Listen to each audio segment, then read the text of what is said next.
Hello everybody, check out the goblins. I suppose first of all I should apologise for the clickbaity title. If you did just click on the video because you want to see me open some blister packs, I do actually do that later on in the video, so stay tuned. But first of all, just wanted to show off some of my painting really. I've started to get into the Orcs and Goblins. I've always loved the Orcs and Goblins. But it's always been one of those projects where I sort of think about it and I think, oh gosh, I love Orcs and Goblins so much, I'd really want to do it really to a high standard, and there's so many models out there and there's so much I want to paint, and I like Orcs just as much as I like Goblins, and it just seems like such a big project. But I finally just took the plunge really. I've only done a handful of Goblins so far. As you can see, got a champion here, got some of the Wolf Riders all mounted at the moment. Thought I'd show some of it off. I need to kind of keep myself honest on this project. I don't have as much time for hobby currently with what's going on in my life at the moment, so I sort of need to keep myself motivated. And I think, if I do a video or two now and then, and people can kind of say to me, Simon, what's going on with your Orcs and Goblins? When am I going to see some more? So hopefully that'll keep me motivated to paint every night with the little time that I have. I don't know how many of these I'll do. I don't know whether people will even like them or whether I'll like doing them. But I want to just, as I said, show off some of the painting. It kind of helps me, to be honest, because often when you're staring at the same models on the painting table day in, day out, you kind of miss things that you're just used to looking at. And if you look at it fresh, whether it's on a photograph or just in a different room or different surroundings, something like that, you kind of re-notice things. And I'm looking at the photos now and thinking to myself, oh yeah, I need to do that, and oh yeah, I need to do that. Like these wolves, for example, I kind of forgot to do the details on the mouths of the wolves, like the sort of red of the tongue and the bone of the teeth. So I kind of need to go back and do that and just touch it up a little bit. So yeah, I got a bunch of the Kev Adams Gobbos from the 1980s. Fantastic models they are, got so much character to them. I've got a bunch of the Marauder models as well, which you can see mixed in there. It's great, you can kind of mix in the Marauders with the old Citadel models really easily. The Goblins are the similar scale, the Wolves are very similar, they look like they can all blend into the same unit. And they've got that same kind of goofy grins on the Goblins as well, with the put a bit of red on the eyes, and they just look fantastic. Got a bunch of the old shields from back in the day as well, and the original sprues that came with the Goblins, or they might have been from Orc Ball Boy set now, I can't remember now, but some of the old 1980s shields that you can see in the pictures there. No duplicates on the shields either, actually. It's quite lucky to get a bunch of different shields from different eras, and there will be duplicates eventually, but just having different shields on different Goblins at the moment give them lots of variety. So I'm really pleased with it so far. Also thinking about the basing, and the basing is something I thought hard about because it's going to be an all metal army. It's going to be all sort of old school 80s and 90s models, and I've kind of got a big hat tip there to the old Goblin green bases. It's not the original Citadel Goblin green, but it's a similar shade. I haven't quite gone for the proper yellowy green highlight on it, although I have a little bit. I haven't quite gone full in there. I'm sort of in two minds about whether I want to make it a little bit more rocky and add some more grass onto there. Also in two minds about the size of the bases, because you can see I've got the movement trays in brown on the side, whereas the individual models have green on the side, and I'm thinking I might do all the bases now with brown on the side, so the lone models match the movement trays, or I could just repaint the movement trays green on the side. I haven't quite decided yet, but looking at it now on these photographs, I quite like how the brown, I think it's Dryad Bark, looks on the side of the movement tray, so I might do all the bases like that. But I kind of want to do another unit or two first and get a little bit further into the army before I sort of make a proper decision about how I'm going to finalise all the bases. There's a few gaps in some of the bases as well, which I've tried to plug with some green stuff and bits and bobs to smooth them over, because there was quite a few gaps, as is the case when you've got old cavalry like this. Got the champion there, which is, well, not really a conversion, but, he's meant to be on foot, and I've just sort of bent his legs and feet, so he looks like he's mounted. He's actually on one of the larger wolves, which comes with the chariot set. You can see these guys here. I've got the, which is Kev Adams as well, I think, the war chariots. I believe they came as a pair originally, although I didn't buy them fully assembled. I bought them in bits and bobs here and there, and just had to assemble them all myself. As you can see, some of the sides there are from a Chaos Chariot, and obviously the other third chariot there is a conversion from Grom's chariot, which originally has the 3 plastic wolves. I've got 2 of the old metal wolves there, and I've got a part from a Chaos Chariot as well, and of course the old, what's it called, Iron Claw Goblin, Bob Ollie sculpt, I think, sort of sitting on the shaft there. I think he just looks just maniacal, this guy, so he looks pretty cool. Thought I'd stick him on.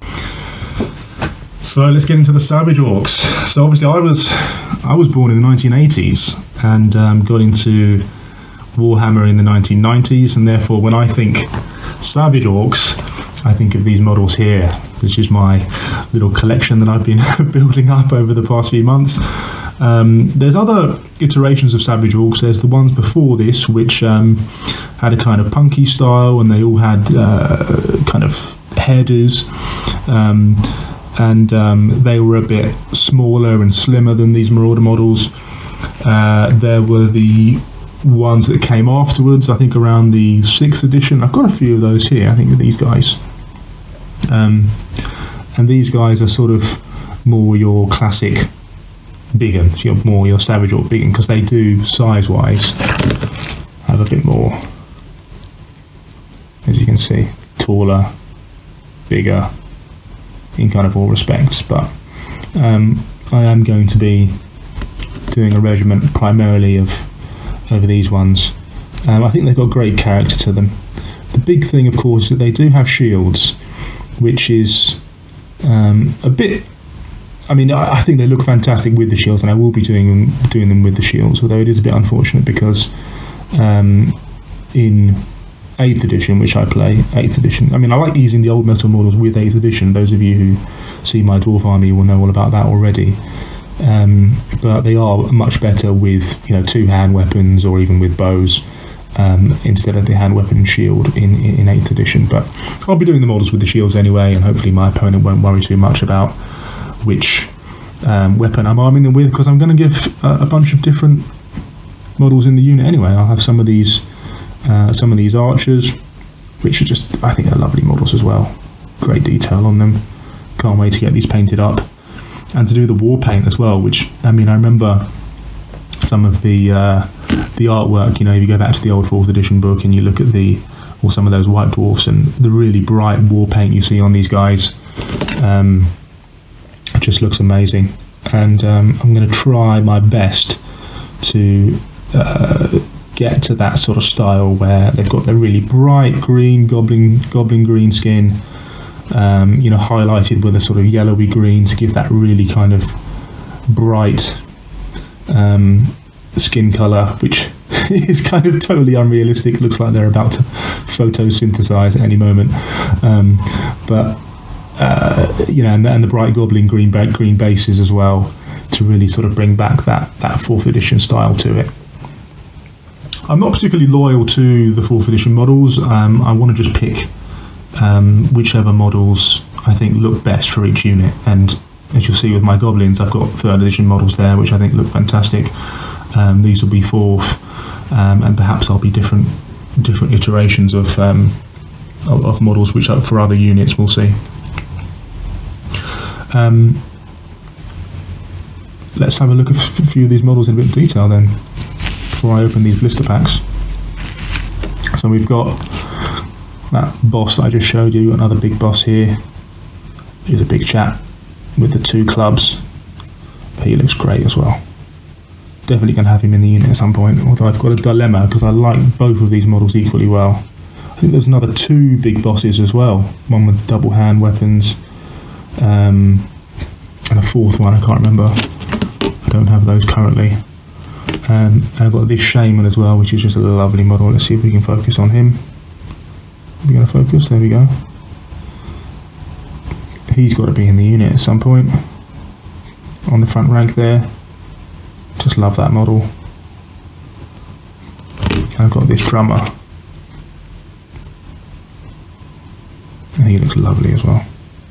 It's like the expressions on their faces. They're kind of not as frenzied and foaming at the mouth as the new models.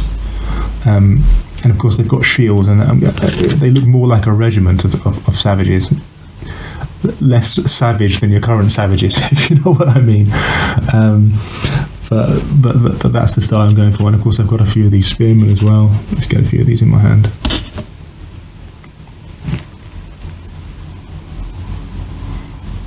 I think they're lovely with the spears, with the sort of bone tips to them, or stone tips to them, I should say. They've got the wooden shaft with a bit of rope around it and a bit of stone at the end.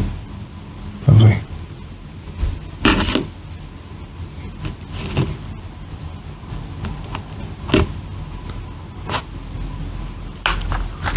So I've got a couple of blister packs here.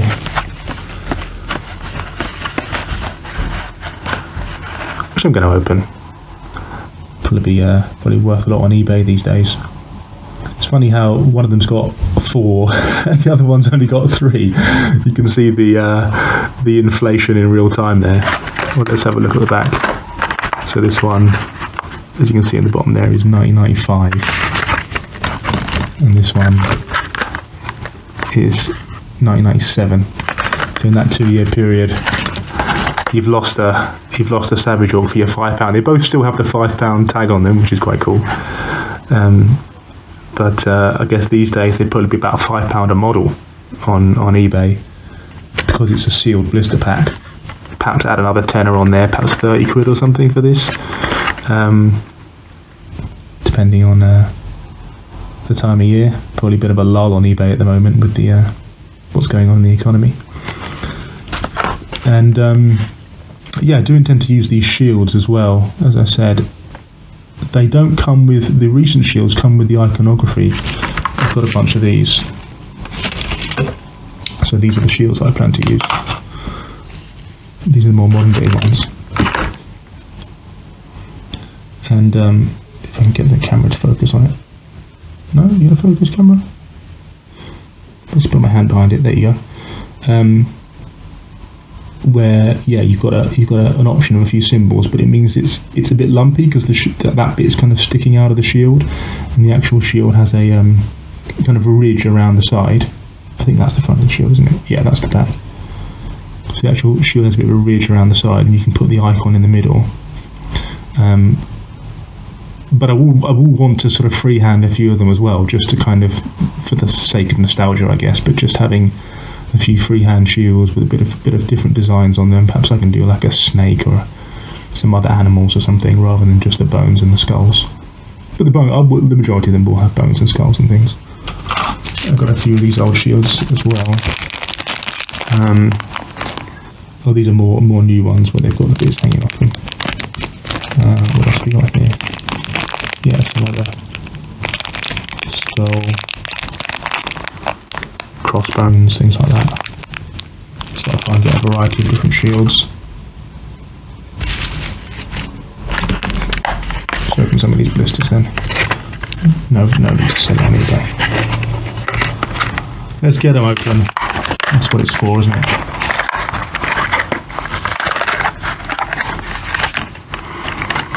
Ah, smell that 1990s air. Been trapped in there for a while. It's good to see the shiny new models. A lot of these models here I've obviously been painting and I've stripped them. Let's see some of the shiny new models. Let's put them down there.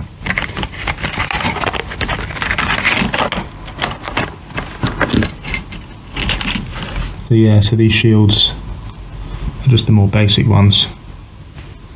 Are they all the same size? Actually, no, they're not all the same size. I just noticed that. Well, some of them are bigger than others, because I think in comparison to these being all the same size, these newer ones, let's just see how that compares. Yeah, so that's a kind of, these newer ones are all about the same size as this one here. But then I've got a slightly smaller one and I've got a slightly larger one. Yeah, which is quite useful actually, because you don't want some of these models, the where the pin is to put the shield, because of the size of the shield, it might sort of get in the way of his face or something. I mean, I'm quite snobbish with when it comes to painting shields anyway, because I always like to paint the model fully, paint the shield separately and glue the shield on afterwards. I would never glue the shield on and then try and paint the model afterwards. But and the base is saying 1991 on them.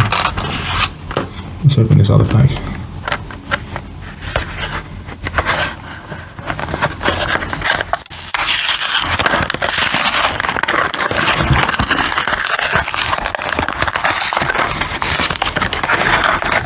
And they actually take the fourth base off as well. Look, there's only 3 models in there, so you only need 3 bases. Look at that, eh?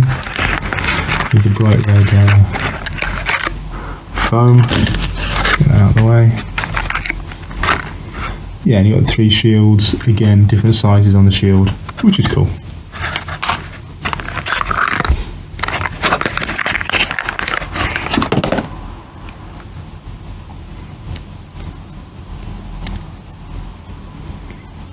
Yeah, I love these guys. I mean, the one, I guess, disadvantage of these models is that the one criticism I could make is that they do all have quite similar facial expressions. The faces are all quite a similar shape in terms of, the jaw and the ears and stuff. But because they're savages and I'm going to be painting them with war paint, the fact that you do different designs of war paint on their face and on their arms and stuff make them all look individual anyway. So that shouldn't be a problem. They'll all look like different orcs when they're all painted and ranked up. Yeah, but that's it. Hope you like my thoughts. This is going to be a big unit. I'm going to mix all these models up, as in, the archers, the spearmen, and the hand weapon and shield. Try and do a big unit, goblin green bases, bright green skin, lots of coloured tattoos on them, war paint, and watch this space, and you'll see it when it's all finished. Speak to you soon, guys. Peace.